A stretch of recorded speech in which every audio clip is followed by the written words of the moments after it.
Tell her no one's available right now. If you leave your name and number, we'll get back to you as soon as possible.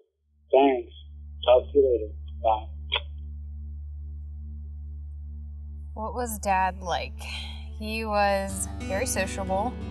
When John was happy, he was fun to be around. Everywhere we went, they knew John was in the house. He was funny. He made me laugh. He was all in all the time on what he was doing. He was, very opinionated. He talked to me about a lot of things. I just remember him watching me play soccer. He would get so animated at the games. He's very devoted to me and our family. He could be very serious and angry at times. He had a bad temper.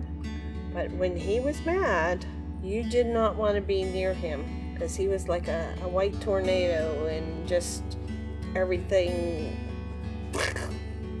exploded in his presence. He was my best friend. I couldn't imagine any other father. He was the best to me. In the meantime, I've been sitting there for 10 minutes, still no joy, still no nothing, still no life.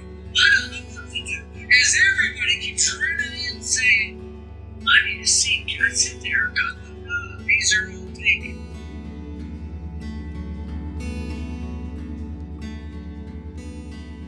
A million memories I could have said and I picked. My favorite memory of my dad is probably seeing the Star Wars movies at midnight whenever they came out. This llama comes up to the fence and he's focusing and everything, and he's trying to get a really good picture of it. And it spits all over him. It's everywhere. He was so mad, and I was laughing. He had to go into the restroom. We had to buy another shirt. When I think of my dad, I always think of our walks together. We didn't do it so much when we got older. I just remember us walking and talking about anything. That was like the one thing about Dad. I could talk to him about anything, and he always respected what I had to say, and he would always give me feedback and his opinions, and we'd just go for a walk and talk about literally anything. There was no time set, there was no rush. We just leisurely walked. I became a widow when I was 50. I was 18 at the time. I was 20 years old.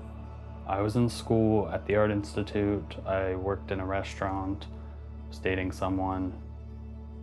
I worked for a newspaper, and they were having layoffs, and I was afraid I was going to lose my job, just lost my husband, had 2 kids in college. I was in my junior year of college, and I feel like I was just starting to turn into the person that I am now.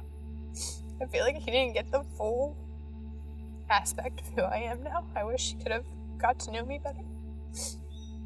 When my dad died, I went to school in the morning. We had just fought the night before. My mom called me. She told me to call him. I didn't.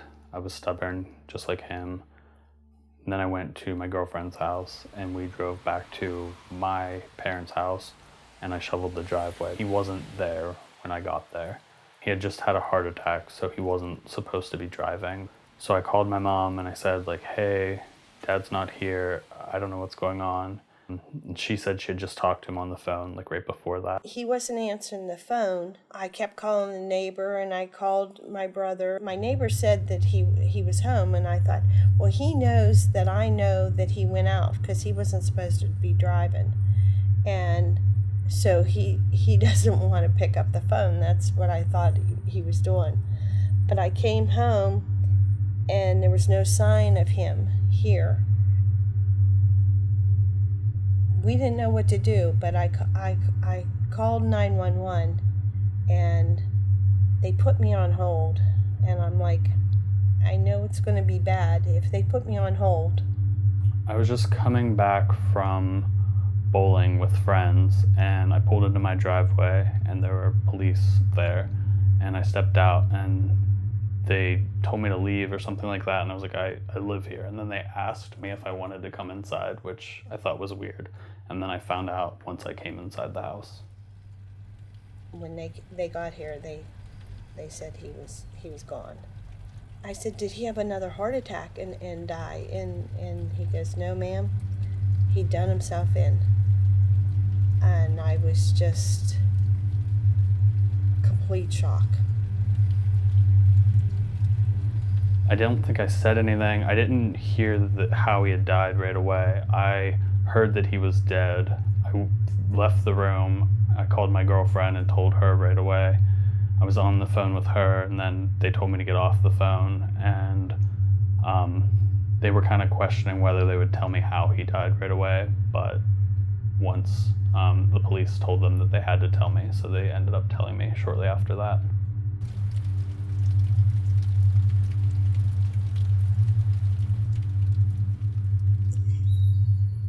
I did not find out my dad died until the following day. The day that he died, I was in class up at Penn State Behrend. I went through my regular schedule. I was none the wiser. The next morning, I still heard that they were taking Dad to breakfast. Still had no idea. I drove the 2 hours back from Penn State Behrend to our house. When I pulled into the house, Dad's car wasn't there. Somebody else's car was there. I walked into the house and saw the preacher standing there. I started to pick up that something major might have been wrong. And I don't really know who told me, who said what. But, I just heard Dad died. The saddest thing I've ever seen was my sister's reaction to finding out our dad had passed. She just kept screaming, "My dad is not dead," over and over. And I completely broke down. To me, that day was mass chaos. I remember crying in the living room, hugging my mom and brother, and just, I felt like I went insane that day. Honestly, I don't remember much about it. I had this feeling maybe a year beforehand that he was going somewhere. In my wildest dreams, I would have never said suicide. At most, I thought my parents were getting a divorce. That was the worst thing that I could construe in my head. I remember even asking my husband, Brian, at the time, it was probably 11 years ago, where do you think my dad's going? Because he kept teaching me things that seemed like he wouldn't be around to do. And I was confused about it, but then I just told myself that, maybe he's not going to be here, or maybe he just wants me to learn how to set up the pool because I'm the one that uses it the most. But it was like, you really need to know this. But when I asked Brian, he was just like, no, he just wants you to learn. And that's one of the things that I regret, is not asking Dad where he was going. In high school, he was doing weird things and showing me things. And he kept being like, well, I'm not always going to be here, and I'm not going to, be able to show you these type of things, which I just found really weird and strange. And so one day I straight up asked him if he was going to kill himself. And he didn't say yes, but he hinted that that might be a possibility. And I said, well, I love you. You're my dad. I don't want you to not be here. And, he didn't do it then, obviously. I could have never guessed suicide. He was my person. I couldn't imagine leaving him, and I thought that he could never imagine leaving me. And sometimes it really tears me up that the things were so bad that he never wanted to see me again.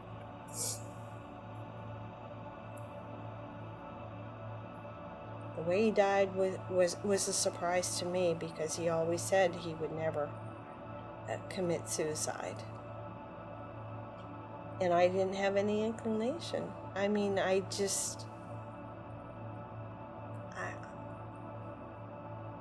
was dumbfounded. Still am.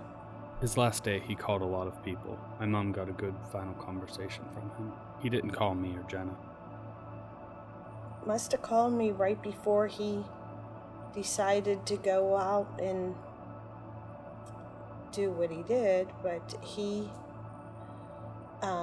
told me he was tired, and I said, well, you know, you had a heart attack, you have to rest, go take a nap, and I made you banana pudding. He liked banana pudding, and so I said, there's some in the fridge, why don't you have that and take a nap, and I'll see you later.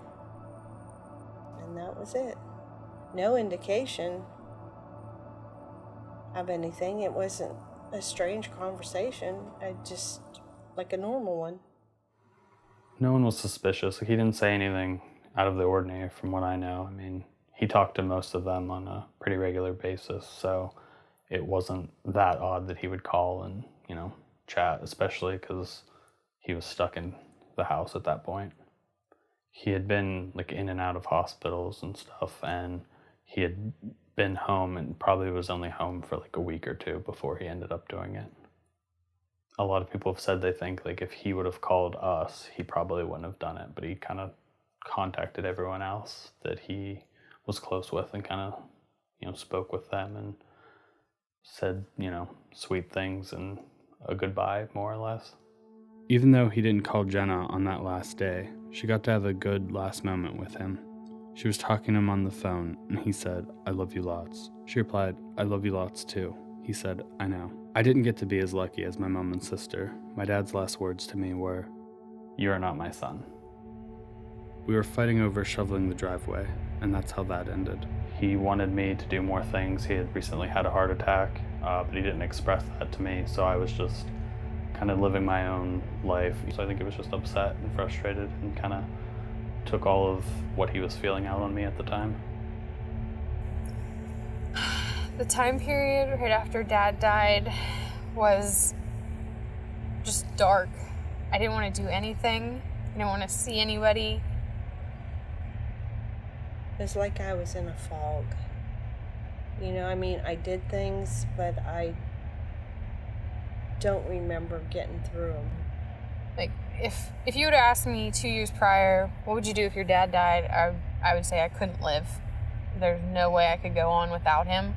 But just being immersed in your own self-pity for a week and not bathing and not eating.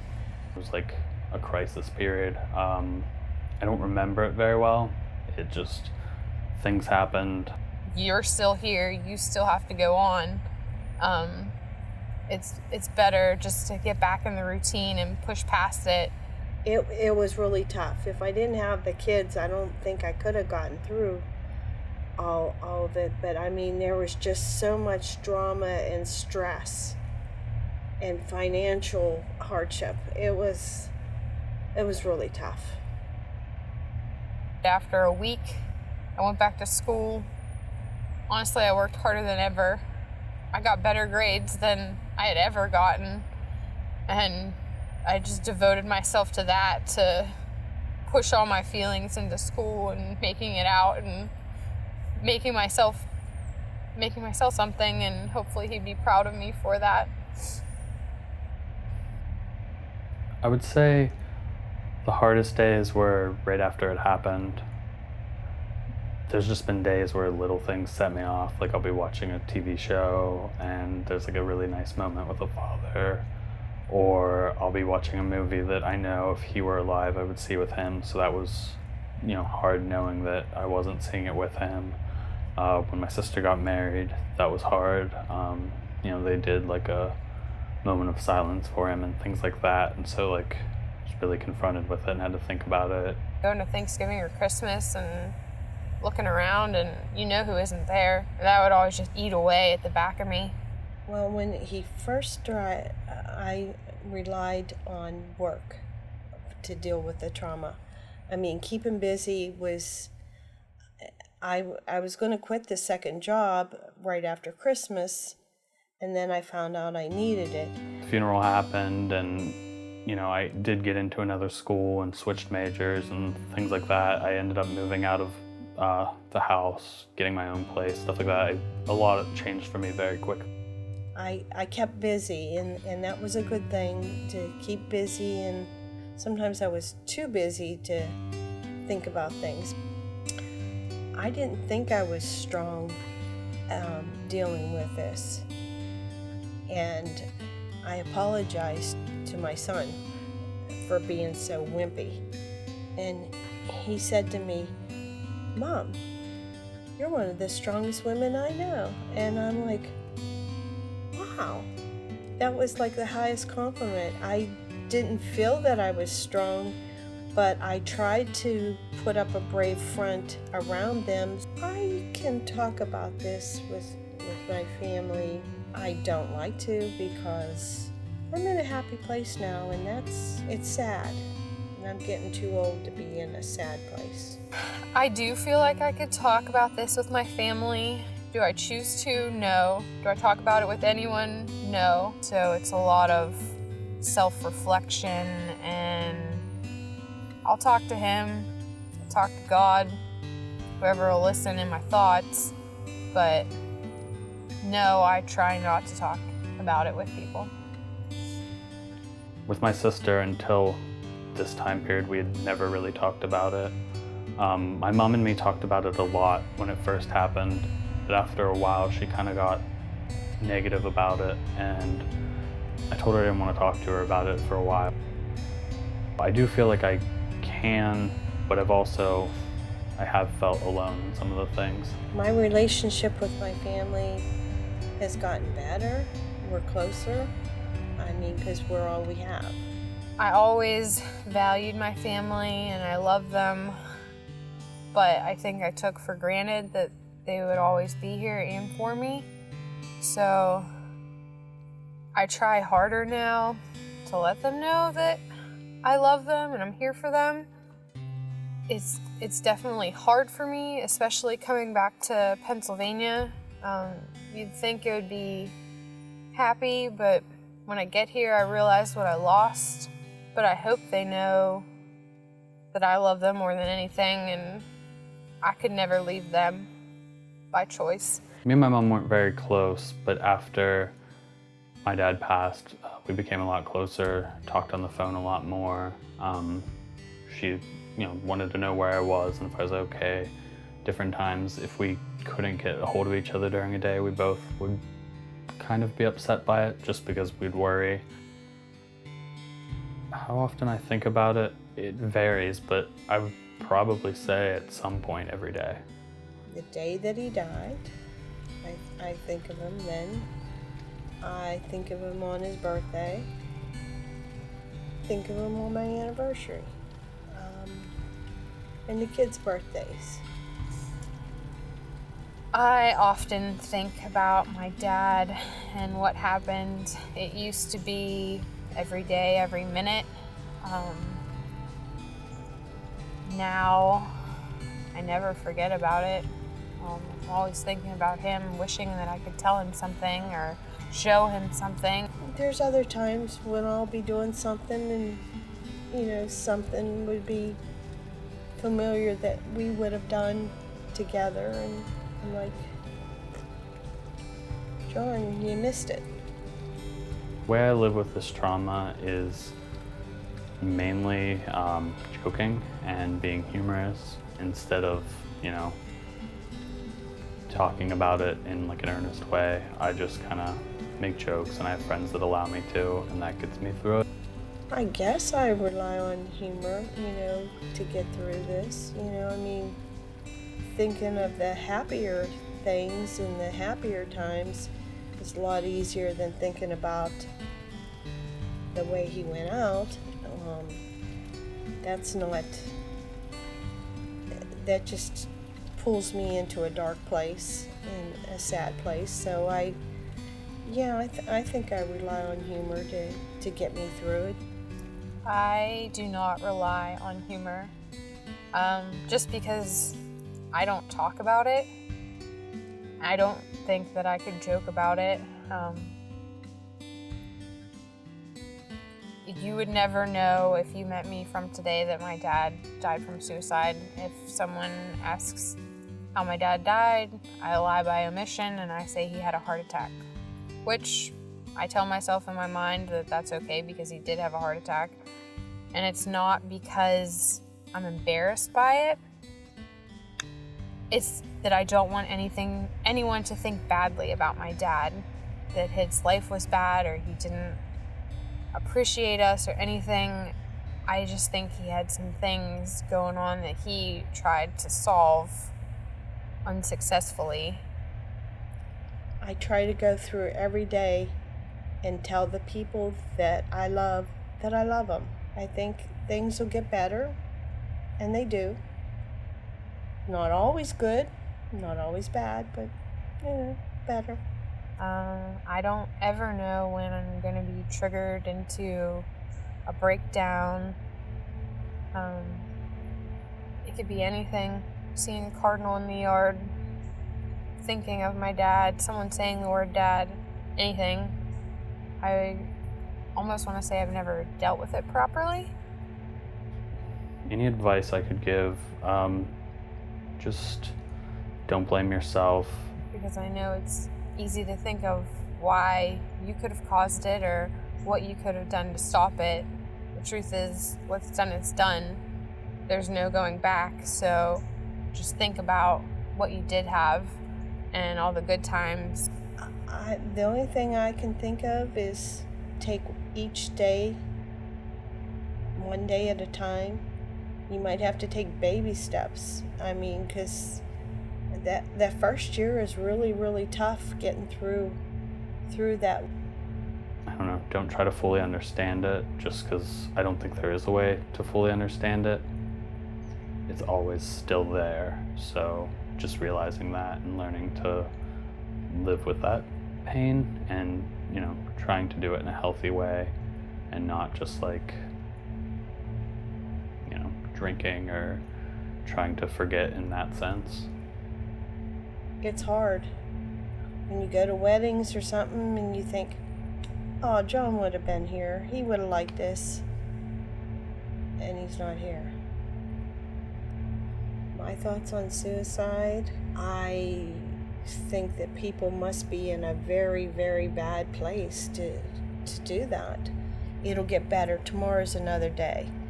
But, and I just think if he would have thought that way, I mean, my kids really were heartbroken. I mean, we were all heartbroken. I mean, just to do that, it's awful. I don't wish this on anybody. I know people suffer. I know that, there's a lot going on. I would much rather have my dad here. I'd much rather people get help.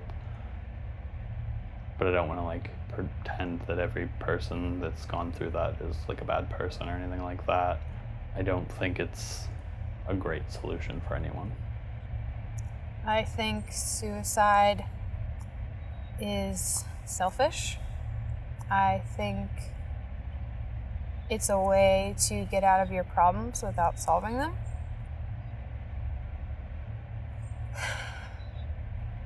Everyone has bad days. You get in so deep sometimes that you can't get out, but I wish people would know that there's someone here that wants you here and would do anything to keep you here. So some days I'm mad, most days sad, but I wish that people could be brave enough to ask for help. I think sometimes, maybe in my dad's case, it was a pride thing. My thoughts on the afterlife?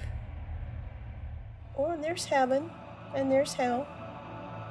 I believe, I mean, John's still looking after us. In my mind, it's heaven. Maybe what you believe is what you get. The day that my dad died,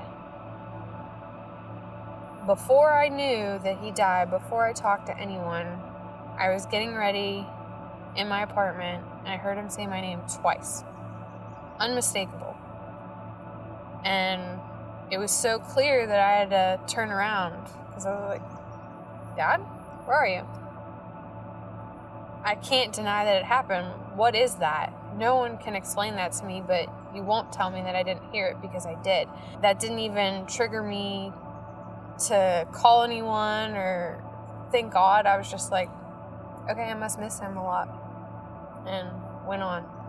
So, I mean, there's other things why I believe, but I'd like to say that I'd see my dad again, but I think deep down I don't feel that way. I don't really feel like there's anything coming after this. My life now is, I'm in a happy place. I have a boyfriend, which I never thought I would have. I did lose my job at the paper, but I got another job. I'm working with little kids, and I love that. And my boyfriend, I love him, and my kids seem happy, and we're all healthy, so it's a good place I'm in now.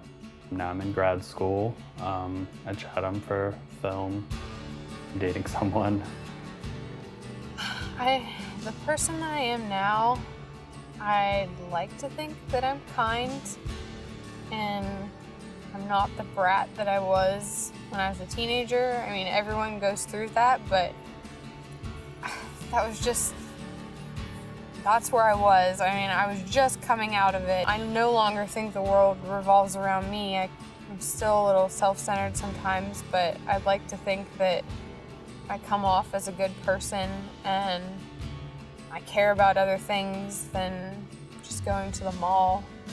I still play soccer, and that reminds me of Dad every single time I play. And it's a love-hate thing, but mostly love.